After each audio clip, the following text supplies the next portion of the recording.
welcome to our open book. Happy President's Day. Hi there, Carl Atkinson, Barbara Noese, Denise Stoner, Paul Drexler, Dorothy Joy, Catherine Capel, Global Education. We could use that. Diana Lynch, David Welshan, forgive me, S.R. O'Brien, Maggie back with us. Very good to be with everyone. Karen Smith, Mark Kimball.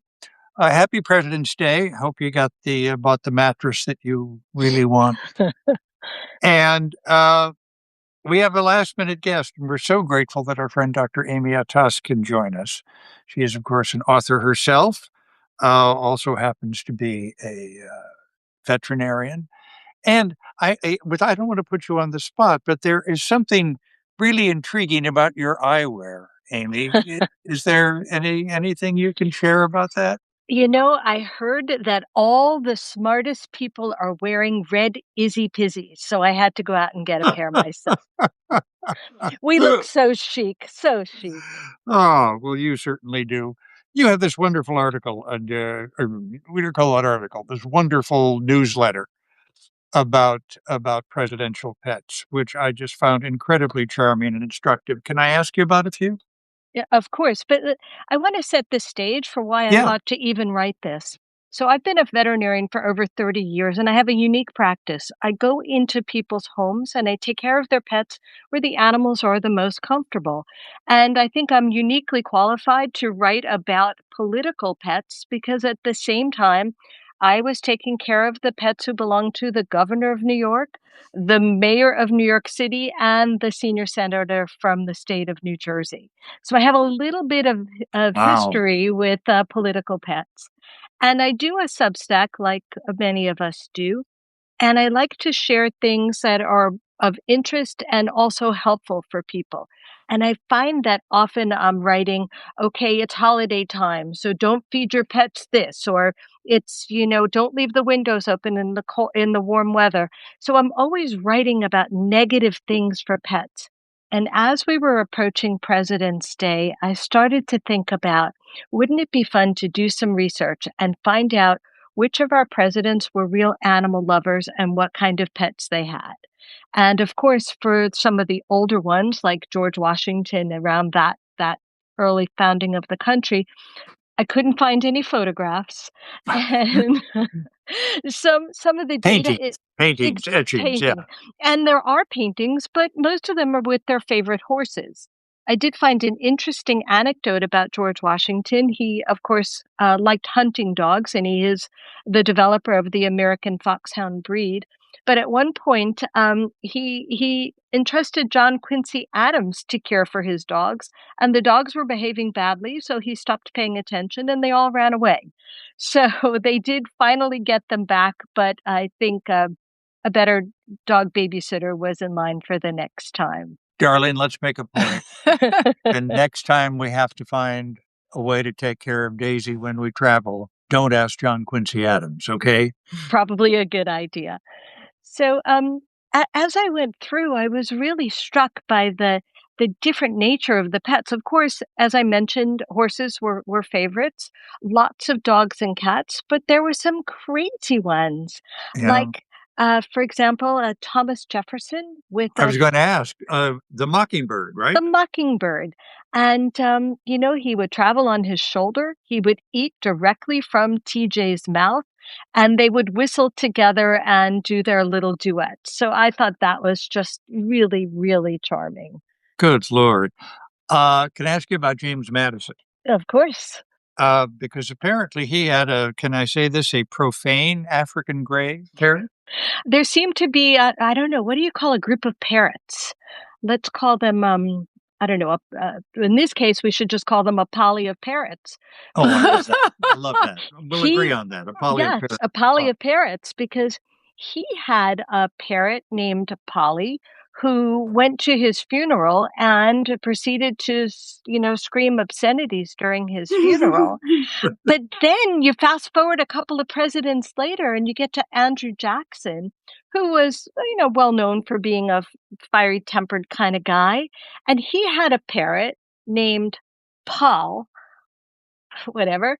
And his parrot did exactly the same thing and screamed obscenities through his funeral, so that he too had to be removed from the premises. Well, So to a parrot, they're not obscenities. I mean, they're just the language that they that they've hear heard. from the language that they've heard.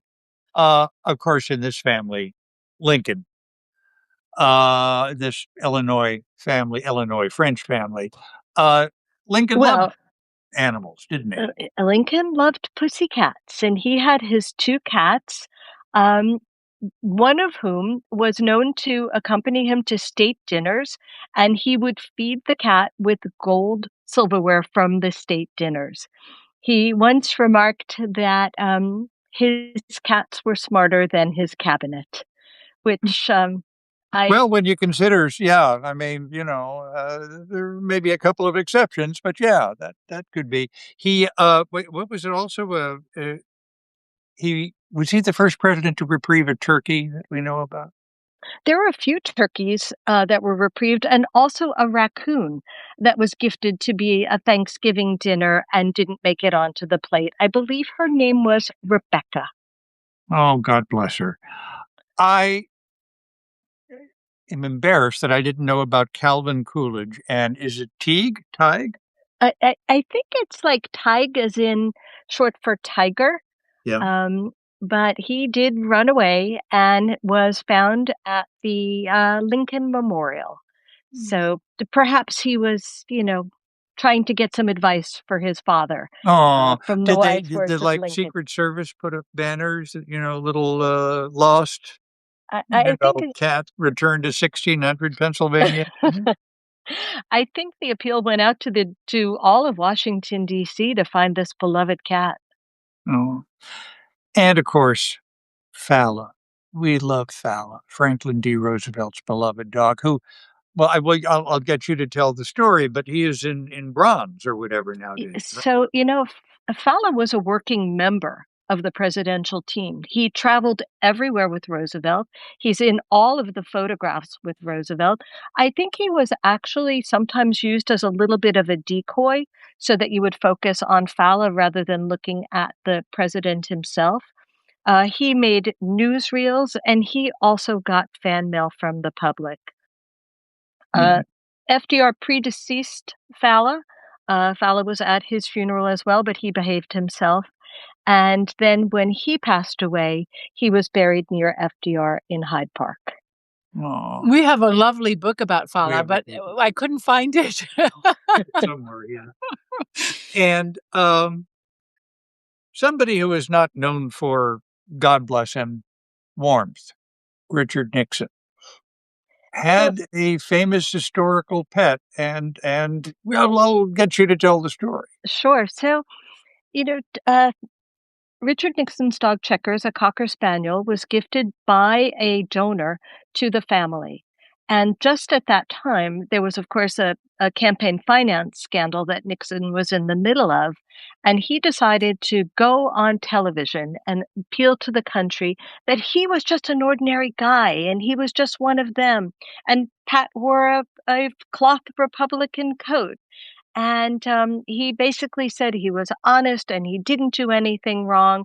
But no matter what happened after the investigation, they were not giving back the dog. So Yeah, I, because his daughters love them, right? the daughters loved them. And of course, he said that he did too. And I think, just what I've seen in my world being a veterinarian and dealing, as I mentioned, with famous politicians and sometimes titans of industry, and then, of course, all the rest of the normal people. Our pets are our great equalizers. And every one of, the famous people I meet love their pets the way we love our pets. And I think the American people seeing Richard Nixon as a pet lover, I think that was endearing for them. So I think he made the right call doing that television appearance. And that kind of introduces. I want you to get to tell the story about Lyndon Baines Johnson, because his behavior with two of his, were they beagles? They were beagles, and of course, everybody can picture the beagle. They're adorable dogs with really long ears, and it looked like he got a bit carried away when he was posing for the photographers, and he sort of picked up one of the beagles by his ears and lifted him off the ground. Now, it's not something I would recommend people to do, but I don't think he caused irreparable harm. But people were really angry and wrote into the White House that he had abused his dog. So it took some cleanup after that. Well, as I told you, my mother, a rock-ribbed Chicago Democrat, which I don't think prevents me from covering politics fairly in Chicago. It's the Democrats. She was tempted to vote for Barry Goldwater because she said Barry Goldwater was nice to his dog, whereas Lyndon Johnson was lifting his by the ears. That's how important an issue it was to her. But you did explain to her that she shouldn't be a one-issue voter. Well, I was too young to have thoughtful conversations. Well, see, I sometimes maybe I can't have thoughtful conversations now. We are fortunate in our family to have, when our daughters were younger, they got to walk Bo and Sonny. Oh, that's wonderful. That's a lovely, lovely experience. Tell us about the Bo and Sonny, if you could. So, Bo and Sonny, they were Portuguese water dogs. I think that the research I did, as usual, Michelle Obama did her homework, and she found what would be the appropriate breed for their family. Their daughter, Malia, is allergic. And even though there isn't a perfect hypoallergenic dog, there are some breeds that are better for people who have allergies. The Portuguese water dog does not shed, so that's very helpful. So they started with Bo, and then after that, Michelle Obama thought Bo was a little bit lonely, and they brought Sonny on board. Just delightful, delightful dogs. I will explain our daughters. It was like the first week of the Christmas season, of the holiday season. So we took pictures and we sent that out as our holiday card. And we have a cousin in France who got the holiday card. We thought everyone would know Bo and Sonny and our daughters posing with Bo and Sonny. And our cousin in France said, "Oh, you will love Portuguese water dogs. And by the way, your home is so beautiful during Christmas time." And we thought, oh, if this cousin ever visits us, we're going to have some changes around here.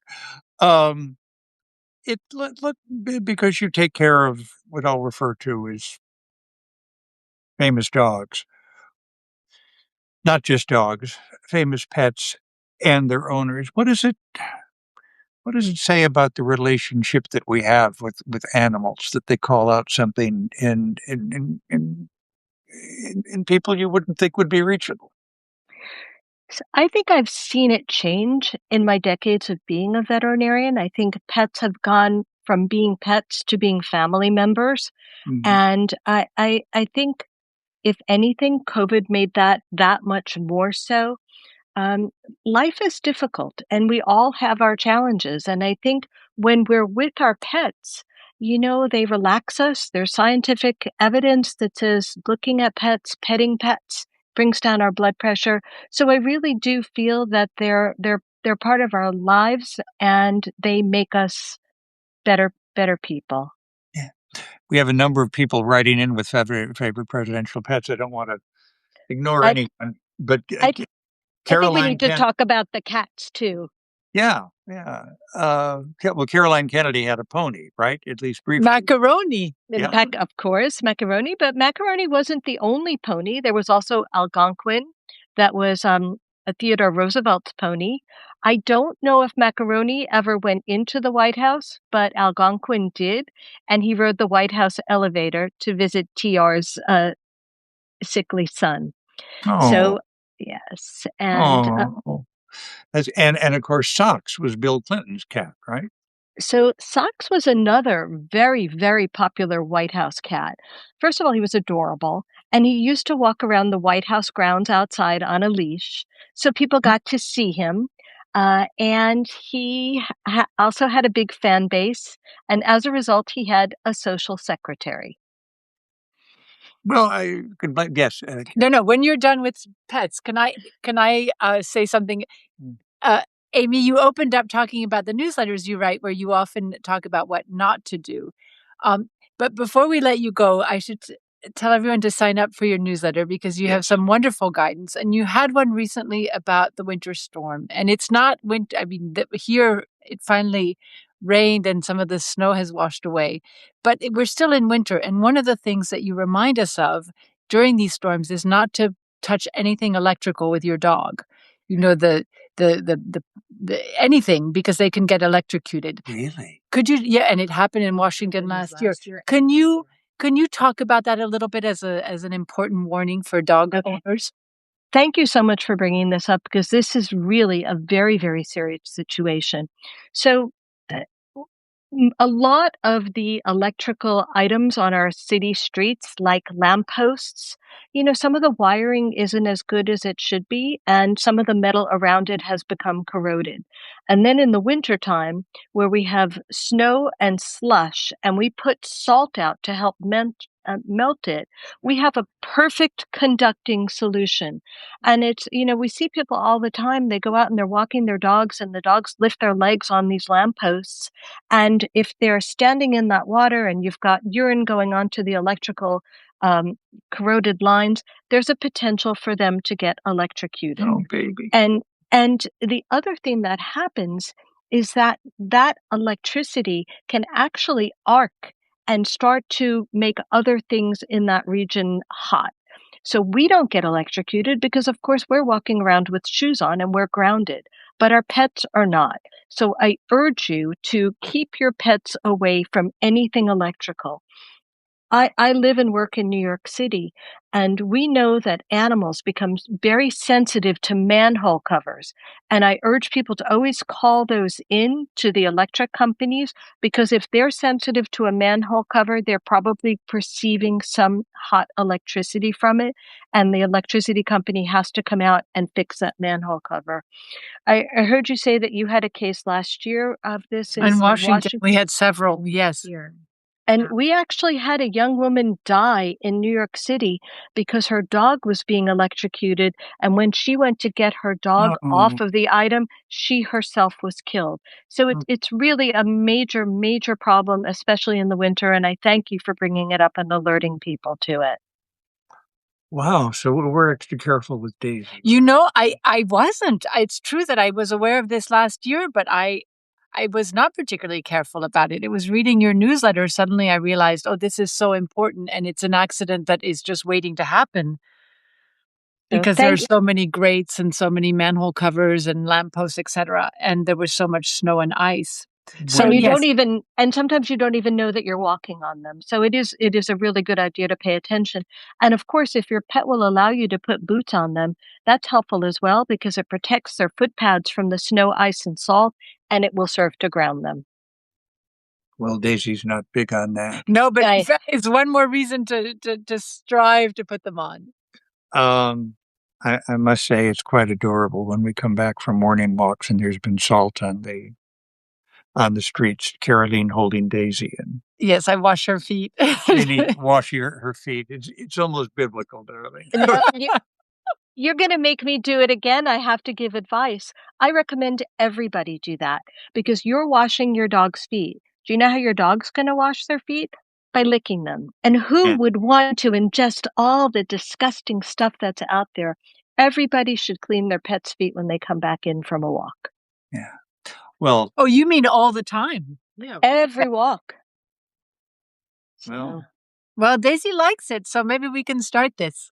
And you can make them like it just by following it up with a treat afterwards. There's also little Nikes. She can wear those and the easy peasies you've ordered for her. Are we doing brand promotion this evening? That's what it sounds like. I apologize. So, Dr. Amy Attas, always wonderful to talk to you. I hope we have a chance to talk again. Thank you so much. It's my pleasure. And happy President's Day to everybody. Two very prominent deaths today between Frederick Wiseman and Robert Duvall. God bless them both. I think about, they were both about 95, 96. And God bless them both for so much that they brought into our lives. And so tomorrow night will be a little bit later. We'll be live from a bookstore where I am appearing with our friend Emily Namens, who's written a new book called Clutch. And on Wednesday, right? Yes, Wednesday, Kevin Sack, Mother Emanuel. Kevin Sack, just an extraordinary book, Mother Emanuel. So we have a busy week coming up. So everybody, Amy, thanks so much for being with us. And thanks everyone tonight for joining us in our open book. Take care. Bye-bye. Bye-bye.